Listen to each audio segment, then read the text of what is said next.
All right, moving on to part two of our lecture, lesson three. We're going to take a look at realism. As I mentioned before, we're only studying one writer from this section of the textbook for a few reasons. One, we've really studied two because we looked at Flaubert in the first section. Due to the short nature of the class, we usually only have time to look at two, maybe three at most, writers from a section of the book. And finally, because in this section of the book, we have available to us the writings of Fyodor Dostoevsky, who, if you ask me, is one of the greatest writers of all time, if not the greatest. I mean, I'd put him right up there, if not above, William Shakespeare. And the textbook indicates as much, at least in terms of his prominence and influence as a 19th century writer. But again, I would take him beyond the 19th century and say all time. And so we're very blessed to have a longer text here to really get to dive into the paradoxical madness, but madness with joy, that is Dostoevsky. And so I know this will be a demanding reading and a little bit longer lecture for those reasons, but I hope and I think you'll find that it's well worthwhile. So a little bit of background on realism. Now, we've studied realism as an idea that stretches beyond the 19th century when it was born, and it does. We've talked about realism as a guiding theme for our course because realism shows us what we can't fully know, which is a humble preconception we need to have when approaching world literatures. So what we'll do right now is look at realism more in the specific context from which it emerged, how it was born in the 19th century, why it came to be the predominant literary movement of the mid and late 19th century. And why, to kind of connect back to our theme for the class, of all of the literary movements that have taken shape and form over the centuries, it's the one that still, more than I think any of the others, really still holds sway today and intersects with postmodernism and other dominant ideas today. It's a literary movement, you could say, that transcends its own context. Here we go. So a few factors led to the emergence of realism as a literary movement in the 19th century. A primary one being that most of what we studied in part one of this lecture drew the world closer together. So imperial expansion was the primary reason, but also 19th century technological innovations and inventions like steamships. People loved to travel by steamship in the 19th century. And the telegraph, they could communicate more quickly and frequently. So the world was knitted together. The 19th century, like I said, took human existence and really transitioned it, more so than in any other period, to a global kind of existence. We're all living a global existence right now, whether we want to or not, and that's why studying world literatures is so important. So with the world being knit together, literary movements spread fast compared to centuries past. Writers could find inspiration from around the world. They could share their ideas. And so you truly had the idea here of realism as a movement of world literature, not just in the US, not just in England, but France, Russia, etc. And writers of the past certainly communicated with each other. The printing press, 500 years earlier was a big part of that, but at an unprecedented rate. In the past, you had movements like the Renaissance take shape in Italy and then a century later take shape in England. Here you have realism appearing, within a few decades, basically at the same time, because, like I said, the world was knit together. So that's another way of saying world literature as a globally interconnected phenomenon became a reality. And so writers across the globe had a shared goal. And that goal was to tell the unvarnished truth about the world. Like any literary movement, realism is so varied from author to author, culture to culture, etc., that this is kind of the most I guess, simplistic or essential way to sum up the goal, because telling the unvarnished truth about the world can be done many different ways, and it was. But at its core, realism for almost all realist writers has this as its goal. So, why did this come about? Why all of a sudden did people want to tell the unvarnished truth about the world? Because you could argue writers have always wanted to do that. So, why is it such a specific focus now? Well, they agreed with romantics in throwing off old regimes and styles. The ideas embodied by the less extreme side of the French Revolution, the idea that we need democracy rather than a monarchy, those kinds of things they embraced. Um, but they didn't believe the answer could be found in nature in this kind of sublime experience. Why not? Because they saw the changes wrought by the Industrial Revolution. Gritty industries, starving workers, social hierarchies, disease. The Romantics were the first writers to talk about poor people and children in their literature. Like, remember the Enlightenment, people didn't want to mention children in literature.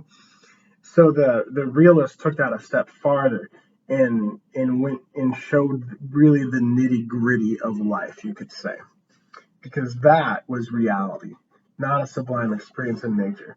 So on the one hand, they were reacting against the Romantics, even though they embraced some of the same ideas. And really, to answer the question I posed just a couple bullet points ago, why did the idea of telling the truth about the world gain a degree of prominence it hadn't had before, even though it's kind of always been a goal in the mid 19th century?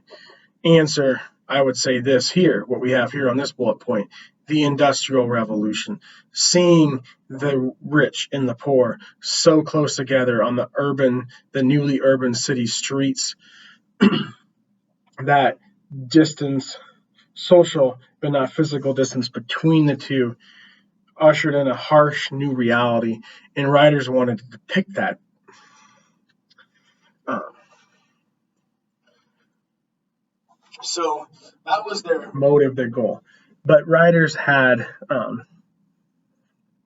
many different kind of sub goals that fell underneath that, you could say. And so realism, as you'll see with Dostoevsky in a minute, stretches probably more than any other genre. And so it's not just about depicting the poor and the needy, it's also about depicting the middle class as well. Not really the upper class, because they'd been depicted for centuries, but some writers like Dickens and Tolstoy, who were prominent realists, for instance, wanted to paint the whole nation, and they wrote these sprawling texts, 900 pages. I maintain that Dickens is still the only author who can write with the kind of consistency he does for that many pages. And he wasn't just paid by the word, he truly was a master in that sense. But he was trying to paint the whole nation. He was trying to show what life was like for the poor. And Dickens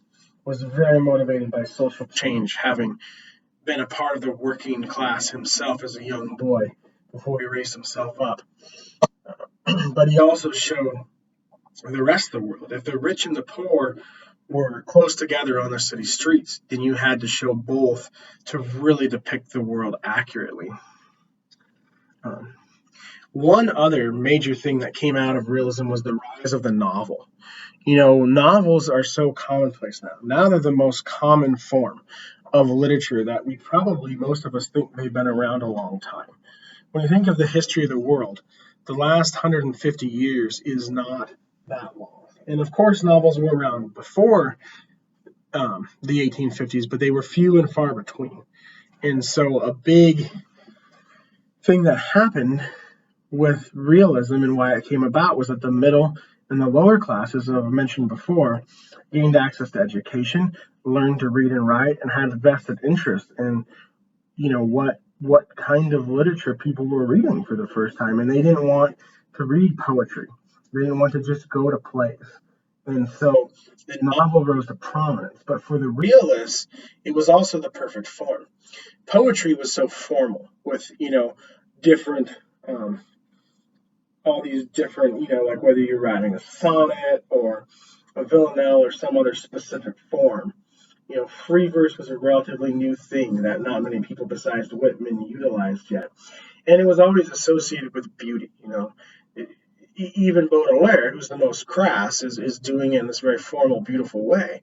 And so that wasn't the right milieu for depicting, starving workers.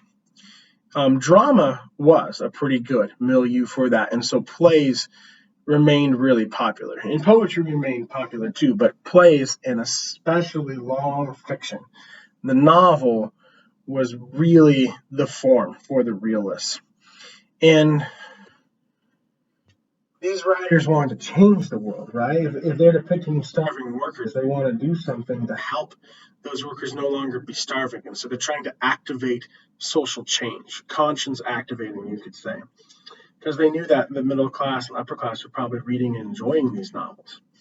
Finally, the textbook says realism continues to exert a powerful cultural force, which is what I wanted to come back to. You can see how the ideas of a literary movement like Romanticism kind of still show up today or might still be applicable today. But realism, compared to any other literary movement, really still has a hold today. And it's because it does so much more than just provide writers with a style or an approach to the compositions of their texts. It is, as the textbook says, a cultural force. The textbook talks about how Dostoevsky depicts these extremes, and for him, that was realism. And so telling the unvarnished truth about the world has always been the goal. But realism in the mid-19th century brought it into sharper focus and has made it last through to today as a main focus. I mean, take a look at a novel like The Hunger Games, for instance, that's incredibly popular. No one would really point to that and say that's a work of realism. Because it's set in a dystopian future.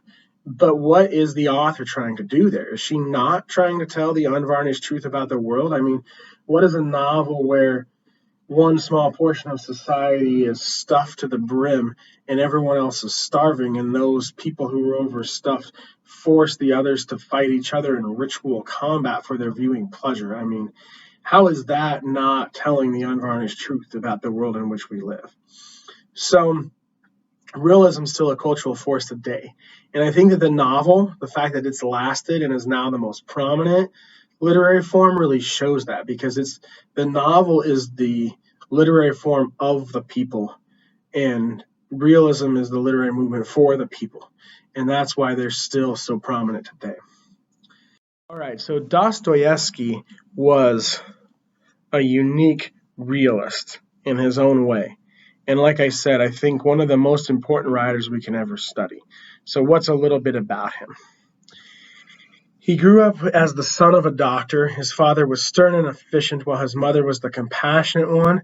And they did fairly well because his father was a doctor. They had an estate, but their estate was next to a hospital for poor people with a morgue in it. So, he saw kind of the harshness of the world from a very young age, and he never ceased seeing it. His parents were very religious and part of the Russian Orthodoxy. They also encouraged their children to read widely, and Dostoevsky really took advantage of that. And so Shakespeare, who we all know, and Goethe, who we just became very familiar with, were two of his favorites. At 16, tragically, his mother died, and so his father sent him to the Military Academy for Engineers in St. Petersburg. And Dostoevsky's fiction is set in different parts of Russia, but The Underground Man is set in St. Petersburg. And, one thing about studying Russian literature, I think, is some of the best literature. I don't want to pick one nationality as a favorite, but Russian literature is just, you just have to read it to understand that it's so unapologetic. It really tells the unvarnished truth. And I think part of that is because of the setting. It's a harsh place to live, obviously, especially because of the climate.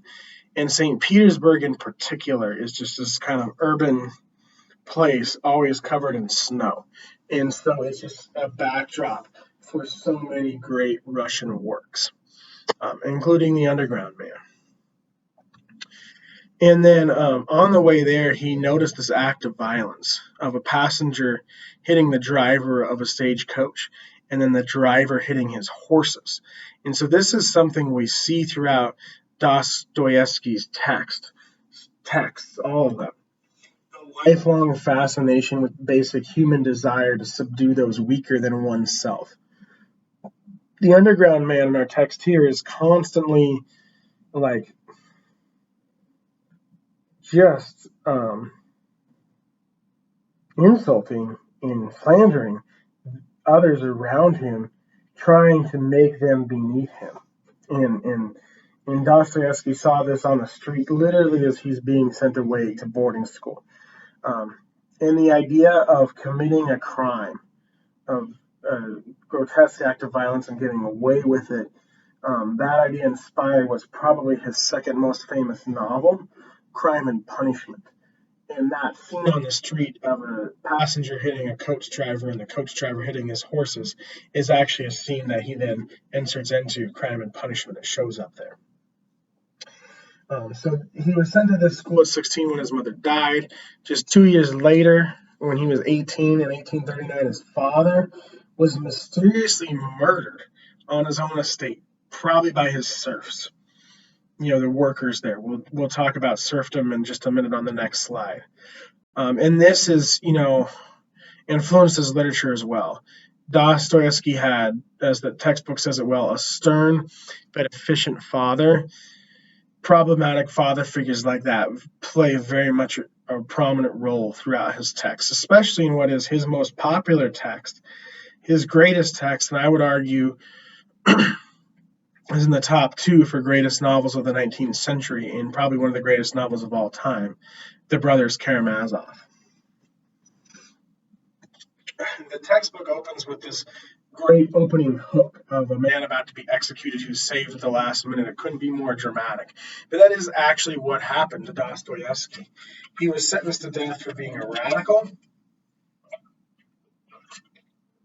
but pardoned by the Tsar at the last minute. So, when he was away at school here after his father died, he fell in with some really radical thinkers and was sentenced to death, basically for saying things against the Tsar. And I don't know why the Tsar pardoned him, but he did at the last minute. And this was incredibly influential on Dostoevsky's life. Instead, the Tsar sent him to Siberia, right? I mean, I think you can probably guess what the climate is like there for hard labor. And he was only allowed to read the New Testament. I mean, he was an avid reader. He devoured Shakespeare and Goethe when he was young. So he devoured the New Testament when he was sentenced to hard labor in Siberia. And this was incredibly influential on him. It changed his life. I mean, he now saw, I think he had this renewed faith in the Orthodox Church after that. And he also worked alongside not just other criminals, but poor peasants. And as the textbook says, many of these peasants he worked alongside of were incredibly devout. So actually reading the Bible and then seeing simple people who had a simple faith, not unlike Felicity and a simple heart, changed his outlook. I mean, when he was involved in these radical groups, when he was sentenced to death, he was an atheist. So I think he basically became a Christian here. That's what it sounds like from his biographies anyway. And this influenced his writing the rest of his life. As you'll see, the New Testament was very important to him. So as you'll see, the figure of Jesus Christ was really important to him. And he believed the type of love that Christ shows in the New Testament was what was needed to save Russia. In the way you could say that the Bible argues that it saves the Christian people. And so that's definitely something we'll explore in his writing. The rest of his life, he had all kinds of problems. He was someone who was constantly tormented by addictions. He was addicted to gambling. He had difficulty in marriage, although it seems like his last marriage was fairly happy. She at least helped him do better with his finances, and they had 4 children. But when he died in 1881, there were 30,000 people at his funeral. And the textbook mentioned Brothers Karamazov there. I mentioned it earlier because I think it was one of his last novels is why the textbook mentions it there. But I mentioned it earlier because we were talking about his father. And Brothers Karamazov is this beautiful work about a father who has three sons, and it's about those relationships of those sons. And the father is really a heinous figure, but very important in their lives at the same time. And it's really, if you ever have a chance to read it, it's demanding, just as Notes from Underground is, and it's much, much longer, but you'll never have a greater payoff in reading a work of fiction than reading the Brothers Karamazov. So I highly encourage it. So we're going to do a little bit more background and context before than normal. As I said before, this is the most demanding text we'll read. So this is the most thorough lecture I'll need to give. The most important one, arguably, of the quarter. And it's also Russian literature, as I mentioned. So the setting is incredibly important. So I've painted a picture of Dostoevsky's life for you. Now I need to paint a picture of the Russia in which he lived. And it was a place of conflict in need of change. I don't think anyone would dispute that, as we'll see. People didn't argue about whether it needed change. They argued about how it should change. And we'll see Dostoevsky's own theory about how it should change and how that connects directly to our text, Notes from Underground. So there was a long tradition of ambivalence toward Western Europe. Russia's at the very east end of Europe, but is geographically massive. And so it's almost like its own continent. And so its relationship to Europe was always important. But its ambivalence toward Western Europe and its relationship toward Western Europe kind of reveals to us, you could say, the conflicting theories about how Russia should undergo the change it needed to undergo. So on the one hand, the reason I say that ambivalent is, on the one hand, they borrowed military strategies and tactics from Britain, France, Germany. But on the other hand, Russia had successfully defeated Napoleon in 1812, just 3 years before he lost for good at Waterloo. And so they did see themselves, while borrowing tactics from France and other European places, as militarily superior. And so they didn't want to adopt too many European ways of thinking because they saw them as weaker. Two czars ruled during Dostoevsky's lifetime. Well, technically there was one before Nicholas I. Dostoevsky was born in 1821 and died in 1881 at the ripe old age of 60. So for the first 4 years when he was a baby, there was a different czar. But the two czars that were really important were Nicholas I and Alexander II, and they couldn't have been more different. Nicholas I believed in absolute power. He wanted to just be absolute supreme ruler, not give up any of his power to anyone else. He's actually the czar who pardoned Dostoevsky in 1849.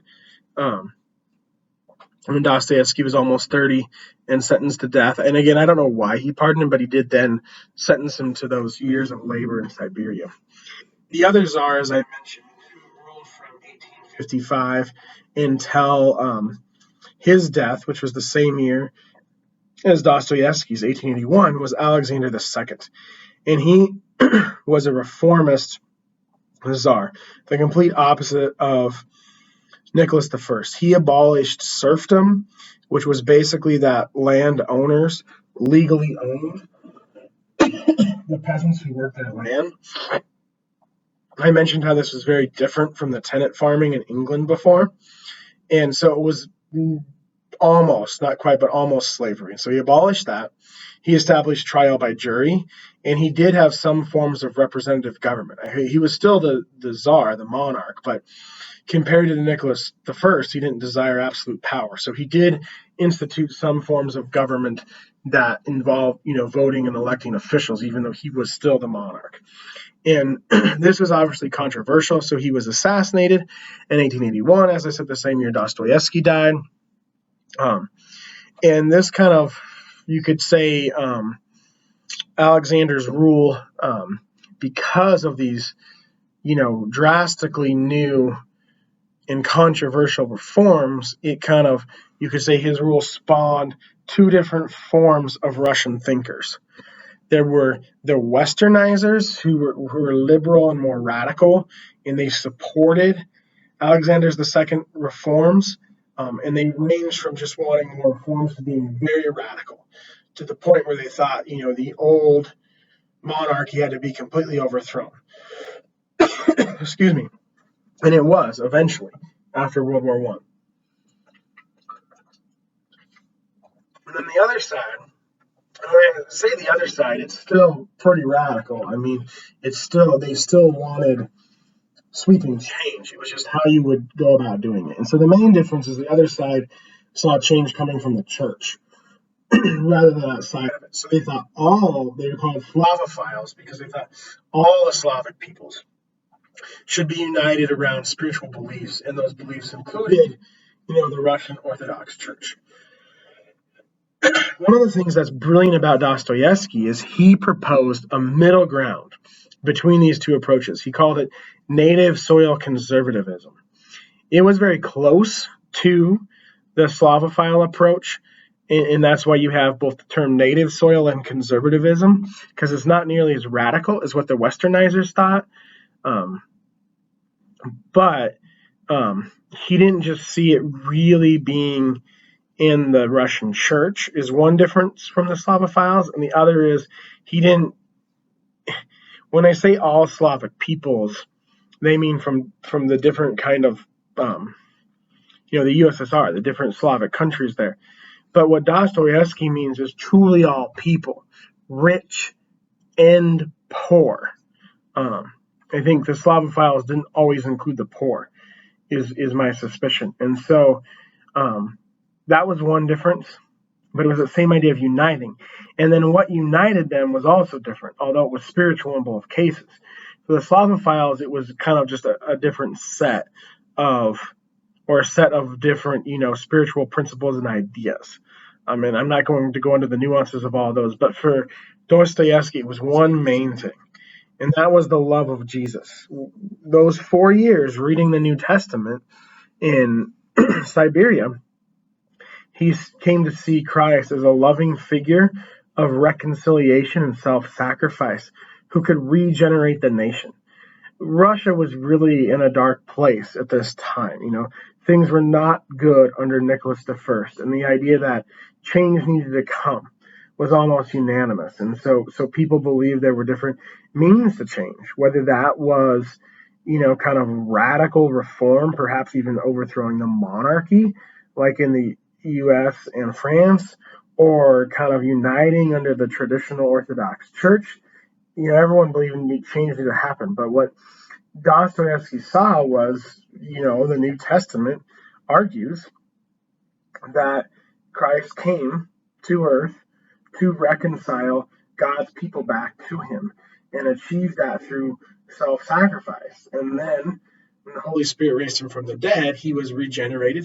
His body was within a new body, but the people were regenerated too. They were saved from their sin. They were reconciled to God. And so he saw this portrait of the gospel in the New Testament. He came to believe it could apply to Russia, that it was what Russia needed. The country needed regeneration. He saw Christ, you could say, as the ultimate regenerative figure. And so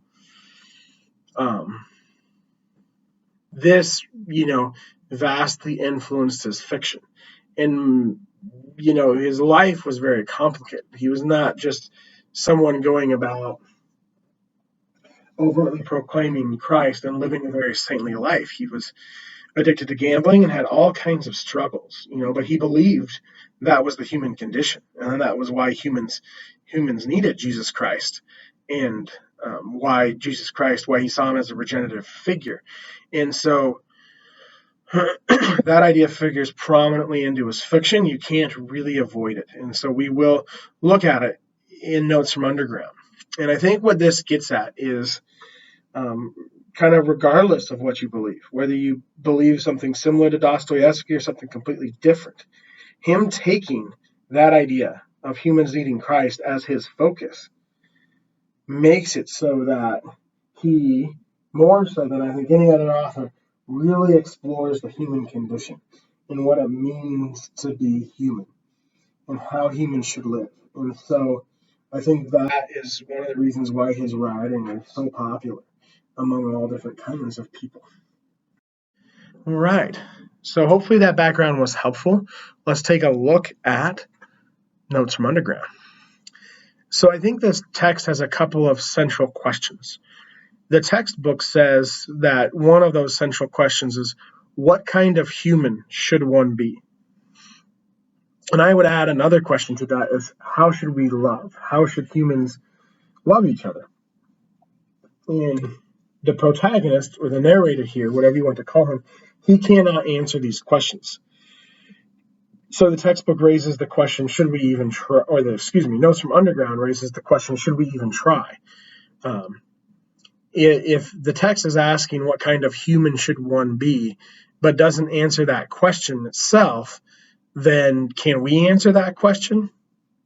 Worth considering. The reason I say it doesn't fully answer that question is the narrator calls himself sick, spiteful, and unpleasant. And he proposes that all humans are this way. Just by saying he's sick, spiteful, and unpleasant,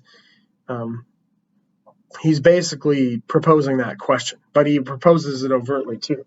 Because you have to wonder, does that mean other human beings are healthy and good and kind? Or is he talking about, in other words, is it specific or general? Is he talking about all humans or just himself? And the textbook lists these terms, sick, spiteful, and unpleasant, but I add the term fallen there. And the authors of the textbook use those words because those are the words the underground man uses himself. He says he's sick, spiteful, and unpleasant. He doesn't say he's fallen. But what is he implying? And because Dostoevsky came to really believe in, or have a passion for Jesus, and really believe, the regenerative kind of love demonstrated by Jesus could save Russia, I think we have to take that into consideration. And so, a belief in the gospel as presented in the New Testament is contingent on a belief that human beings are fallen.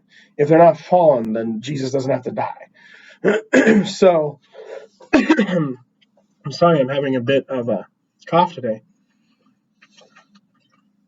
So if the gospel in the New Testament operates under that supposition, and Dostoevsky, seemed to believe in Jesus' regenerative power, especially because of his self-sacrifice. His self-sacrifice only takes place because allegedly humans are fallen. I think we have to take this then. Dostoevsky's context demands that we have to take this into consideration when we explore any of his texts. And so when you call human beings sick, spiteful, and unpleasant, what are you alluding? Are you not alluding to the idea that they are fallen human beings? So I think we have to include that as we go here. The narrator, we're going to call him the underground man. He calls himself, in the final two sentences of the story, a paradoxalist, which means he's a man of paradoxes. That's just turning paradox into an adjective. So it's really important to understand what a paradox is. A paradox is when you have two contradictory things in anywhere in the world in a work of literature, and they basically coexist. You could even say peacefully, even though they're opposites. And so it's the opposite of conflict. Conflict and paradox are opposites. Conflict are where you have two opposing forces that are fighting each other. A paradox is where you have two opposing forces that are, you could say, reconciled to each other. They exist side by side, and it's not a problem. And so this underground man constantly contradicts himself. But these contradictions are united in him. So he's a paradoxalist. And we'll talk about paradoxes more as we go. He also calls himself an anti-hero. Now, this is a translation, but I think the translator uses that term because the underground man is one of the very first anti-heroes. Anti-heroes have become incredibly prominent in literature today. as we'll see many examples.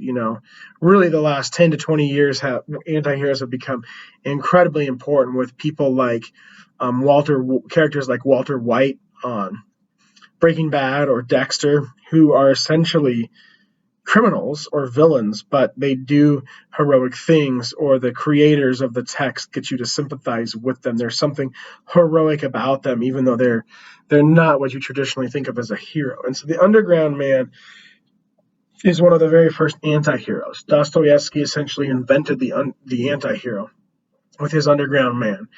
And he's not, a criminal in the sense like those other characters are. The more modern 21st century version of the anti-hero has tended to bring in this kind of criminal element to the figure, but he is not a likable character. I mean, this text, as much as I love it, it's a bit of a struggle to get through because he is a whiny, self-focused, self-sabotaging figure. But I think Dostoevsky really wants us to find something heroic in him. So we're going to see if we can do that. Part of what makes him a difficult character to like is his duality. He's horrified at being seen, but more troubled by the idea of not being seen, which is the way the textbook puts it. And I think they say that quite well. So what does this mean? I think the Underground Man is what we see today as an incredibly self-aware and incredibly anxious person. I think some people are just more self-aware of others. Some people are more concerned with how they appear to others than other people are. And the Underground Man is potentially the most self-aware character in all of literature. But at the same time, it's the universal human desire. Our most basic, most fundamental desire is to be seen. Humans do not survive in isolation. Even the most introverted person you'll ever meet. I'm a very introverted person, so I understand this. Even the most introverted person you ever meet still wants to be loved, still wants to have friends.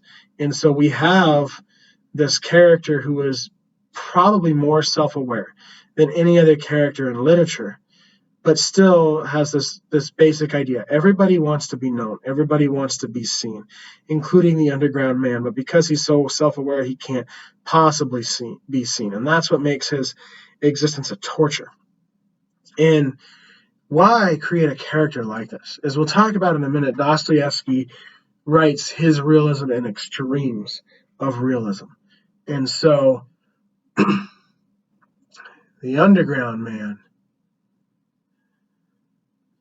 he represents the human condition more so than anything else, more than many other characters in literature. He's an extreme of it. I think all humans struggle with this. We may not all be self-aware to the degree he is, but we all have some degree of self-consciousness. And like I said, we all want to be seen. So he's an extreme of how hard it is to be human, that to be loved by others, you have to be vulnerable and put yourself out there. And we all desire being loved, but we all find it a challenge to be vulnerable. And so he really cuts right to the heart of what it means to be human. And that is some of the beauty of Dostoevsky's writing. Some of the other things he introduces with this Underground Man are critiques of contemporary social ideas from the time. So there was the idea of a socialist utopia from a book that he outright calls out and critiques in the first part of the text when he's still philosophizing before he gets to the narrative. And so, you had Marx and others putting forth ideas of socialism, but this particular Russian writer that Dostoevsky critiques had the idea of a socialist utopia. It's basically the idea that human beings are good, reasonable creatures. And so if we just follow our reason, do what's most logical, do what's most advantageous, we'll get to a point where everything is good. Everybody gets along. There's no death or fighting or anything. And Dostoevsky was incredibly critical of this idea. There's also like a critique of Darwinian evolution, because you have a few different views of the world being put forth in the mid-19th century here. One is a socialist utopia, and the other is like a Darwinian idea, which is kind of the opposite, which is that, human beings and all creatures on Earth aren't governed by anything than an instinct for survival, and eventually we'll all, just live by survival of the fittest till the sun burns out and we all die. And so they're both, different views of the world, but similar in that, we're going somewhere, arriving somewhere. One's incredibly positive, but I think Dostoevsky would argue unrealistic, and the other is, incredibly negative. One view is too kind to humans, and the other is too harsh to humans, would be one way to put it. And so two worldviews here. And again, I'm not trying to just put forth one idea, but I think you have to consider the author in his context. And we can't really get away from the idea here that Dostoevsky often operated from a Christian worldview. And so the Christian worldview would be kind of like a third offering in addition to these two that is kind of in between. There is something good about human beings in a Christian worldview. They're made in God's image, so that goes against the Darwinian one, but at the same time, they're fallen. They're not capable on their own of creating utopia. They need Jesus for that. And so the Christian worldview slices right between these two, and I think that's why Dostoevsky is criticizing both of these. Well, he's criticizing them through his Underground Man. I mentioned before that he was a realist writer, but he's not probably what most people think of as realism, right? On the one hand, there's a lot more going on in Flaubert's A Simple Heart than we see on the surface, but that does seem like a very realist text, right? And what we just read by Tagore is incredibly realist. There's nothing kind of supernatural in that. But here, we have these extremes. The Underground Man, is just this extreme kind of character. And one of the examples they use, which is a very important idea we're going to come back to, is that the greatest spiritual wealth is found in a prostitute here. She's the redemptive character in the text. You just don't see that in other works of realism, because that's not what probably the Orthodox Church wanted to see. But remember, Dostoevsky, even though he was very spiritual, he wasn't adhering to the Orthodox Church of his youth. He was adhering to the New Testament that he read. And in the New Testament, Jesus is walking around talking to the prostitutes and the lepers and the sick people in society, the tax collectors who everyone hated. And that's where the extreme legalistic religious figures like the Pharisees critique him of. And so Dostoevsky's, spiritual connection is to Jesus here, rather than other things associated with religion. And we see that in this realism of extremes. Maybe it's not that extreme when you really think about it. Finally, the textbook makes the argument that the Underground Man is representative of the modern condition. And so this is something I want you to think about as we look at a few passages from it here. On the one hand, he definitely is. I mean, he's alienated, he's isolated, he's rootless. Those are all conditions of the modern man. And we've been talking about the transition to modernity and what it's like to live in modernity. But when we think about that, we have to ask, which of these things are uniquely modern? Globalism is uniquely modern. Which of these things have existed since the beginning of time? I think a lot of what the Underground Man is dealing with is modern, but a lot of it has existed since the beginning of time. And as much as the Nortoners want to argue that the Underground Man is representative of the modern condition, I think he's more so representative of the human condition, because he's a fallen individual and he's uniquely aware of his fallenness. And you may disagree, and you definitely can and should, and I'd love to read that. I'd love to explore that as we go here. All right, let's look at passages.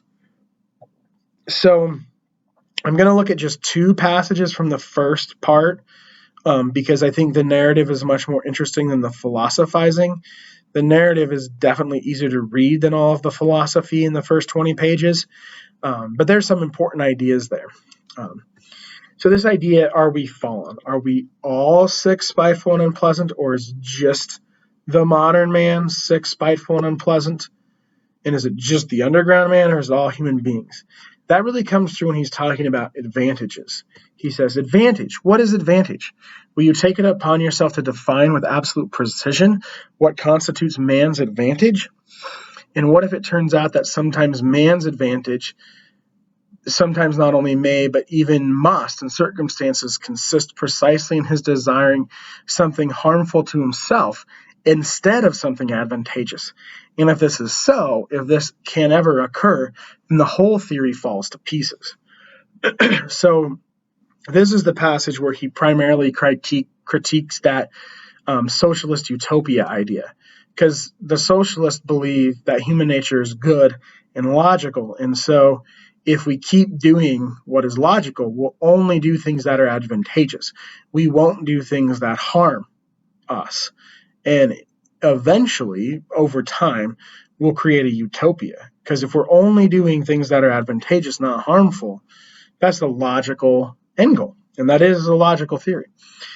But Dostoevsky throws a wrench in that and says, no, human beings do not always do things that are advantageous to themselves. Sometimes they harm themselves. And, whether you think he's right or not can be answered by looking around at your fellow humans and yourself. And that's the thing I love about Dostoevsky, is the underground man is as critical of himself as he is of others. He continues this critique further on here. He says, if someone's going to choose something that's not advantageous to themselves, what would they choose? And he says it's independent desire. So one's very own free, unfettered desire, one's own whim, no matter how wild, one's own fantasy, even though sometimes roused to the point of madness. All this constitutes precisely that previously admitted most advantageous advantage, which isn't included under any classification, because of which all systems and theories are constantly smashed to smithereens. So what he's saying here is, if you're going to argue that human beings can reach some kind of end goal through their own means without any kind of exterior, or I would say in this case divine help, then you have to be able to predict how human beings are going to behave. And the underground man is saying that based on his own experience, you can't predict how human beings will behave, because human beings by their nature want to be independent. They want to make a choice just for the sake of making a choice, because it's different, because it goes against the norm, because it goes against what's expected, because they have some kind of strange fantasy or desire. Sometimes this will even go to the point of madness. Human beings do things that don't make sense.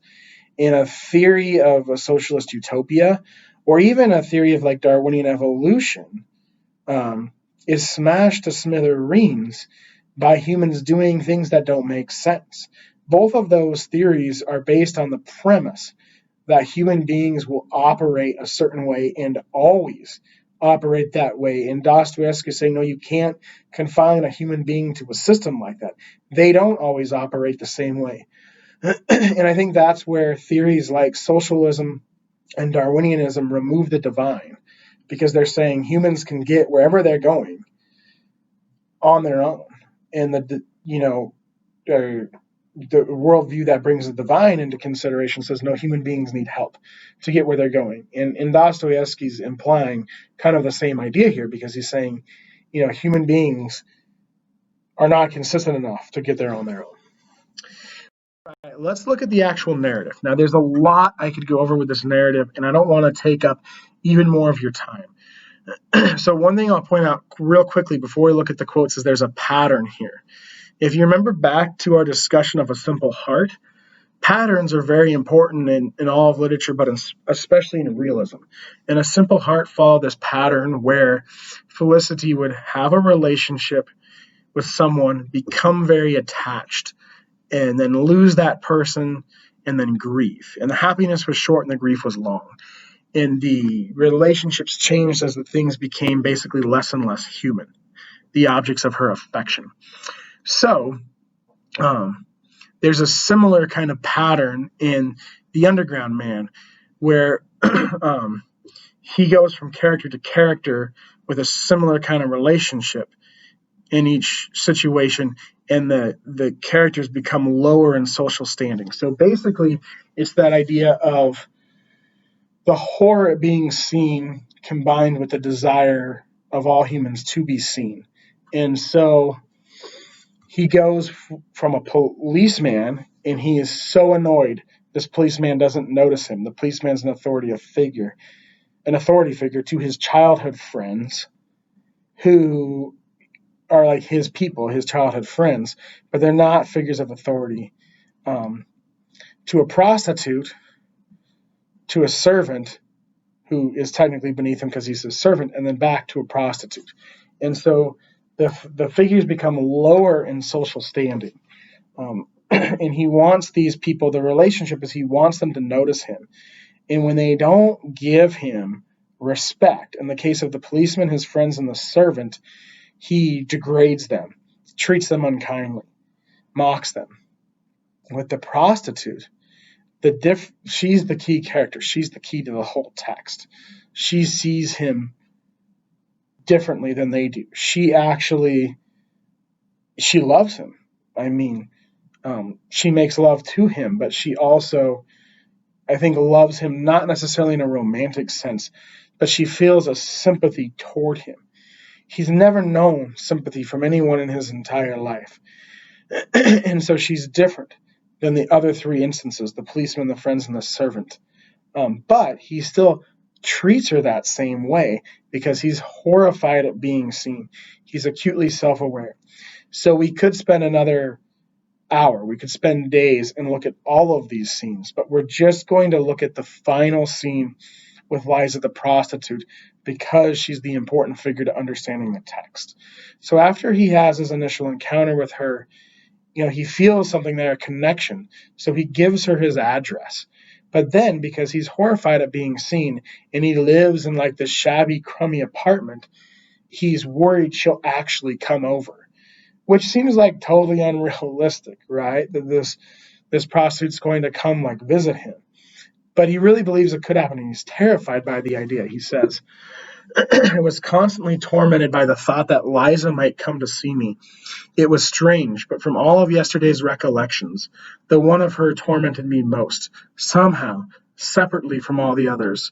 The only unpleasant thing is that she'll see, for instance, how I live. Yesterday I appeared before her such a hero, but now, So he's pretending to hate her, but really, feels a connection to her and wants to be with her is what's going on beneath the surface. And so he, deep down wants her to come over, but is horrified she'll look down on him because he's poor. His robe is got holes in it, and his apartment is shabby. So he wants to be seen, but is horrified at being seen.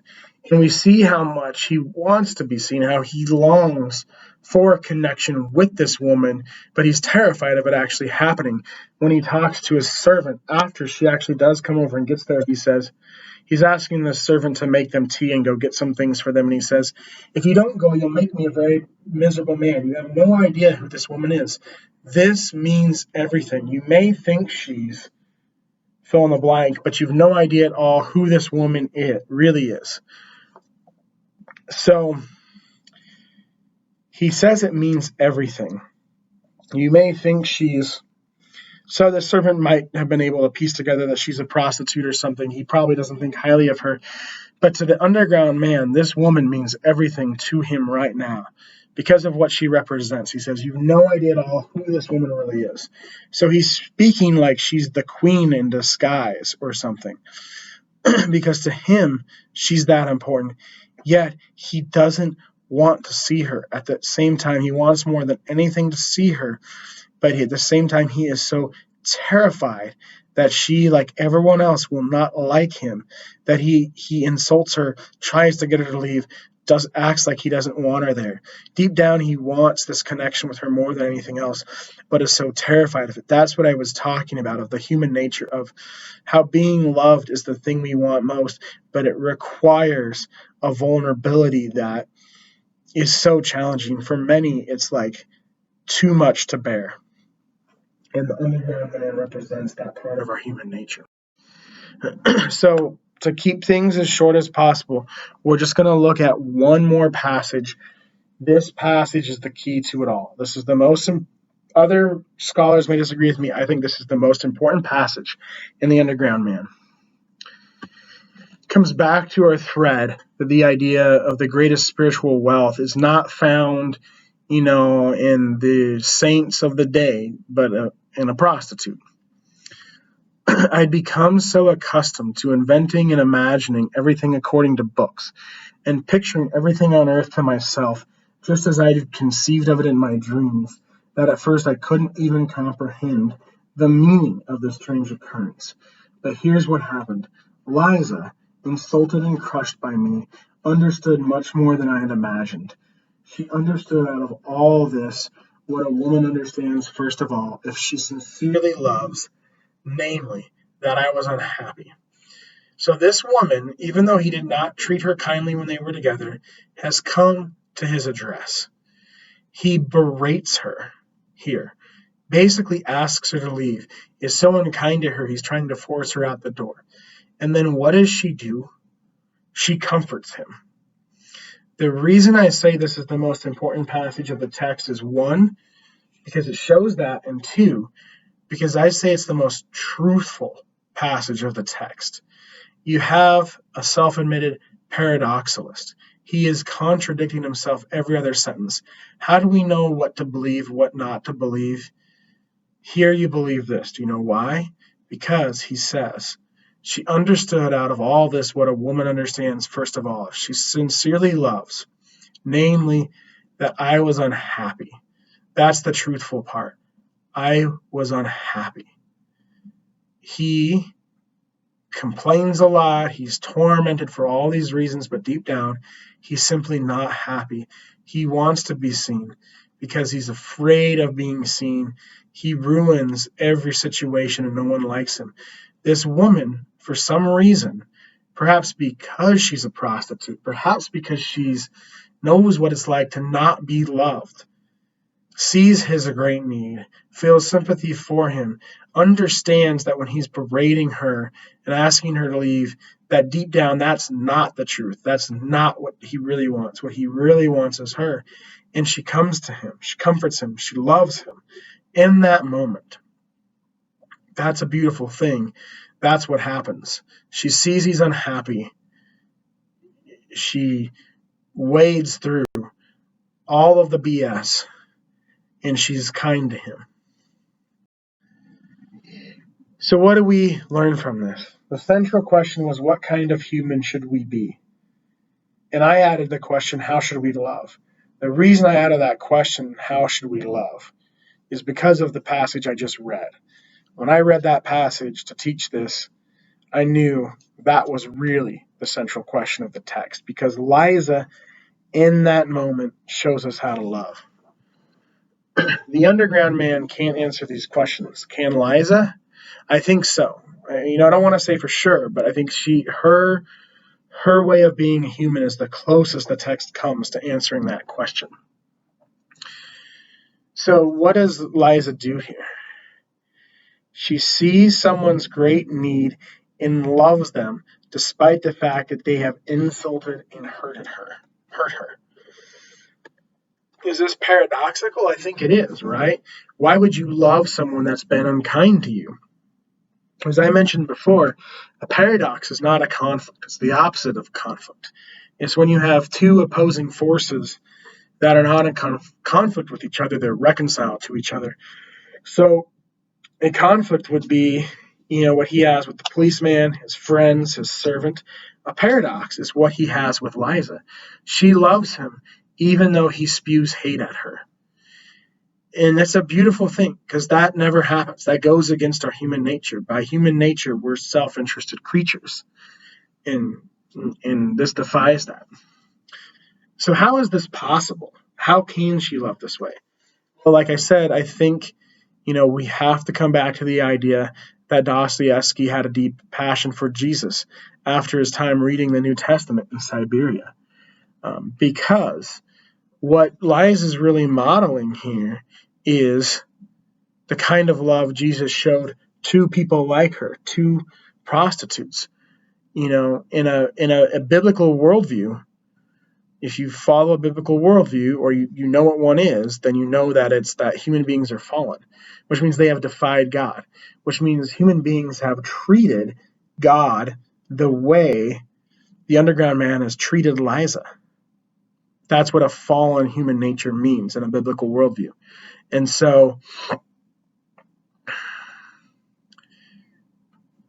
Jesus chooses to not only love those people, but to love them so much to die to reconcile them to God. And so what Jesus does in the New Testament is paradoxical. And in that sense, it's like what Liza does here. So we come back to the question, is the underground man representative of the rootless alienation and isolation of modernity, or of the Christian idea that all humans are fallen and in need of redemption, or both? I mean, he could very well represent both. And I think that's probably the answer. But I think the textbook is wrong in limiting us to modernity, because I think this is a big and bold enough text that it's grappling with the entire human condition, not just the modern one. So does Liza redeem the underground man herself? What is redemption? I think we might ask, if the answer to these questions is Liza's love is like Jesus' love, and that's the answer for Russia and for Dostoevsky, why don't we have a happy ending? Well, Dostoevsky himself didn't have a happy ending, and I think that's part of it. The underground man never sees Liza again, and that's what's sad at the end of this text. He goes on being tormented. But that's the human condition. And so I think he's trying to show the reality. He's a realist of the human condition, and at the same time what redemption could possibly look like. Because Liza is not Jesus, but she kind of models Jesus or imitates Jesus for us. She perhaps points us toward redemption, but is not redemption herself. And that's why the underground man continues to live in torment, and as the text says, goes on and on and on and never stops riding, even though we stop listening then. And so I think, the text points us to redemption, but the underground man is not redeemed by the end of it. So I've offered what I think is the philosophy behind one of the most challenging but most rewarding texts and authors ever.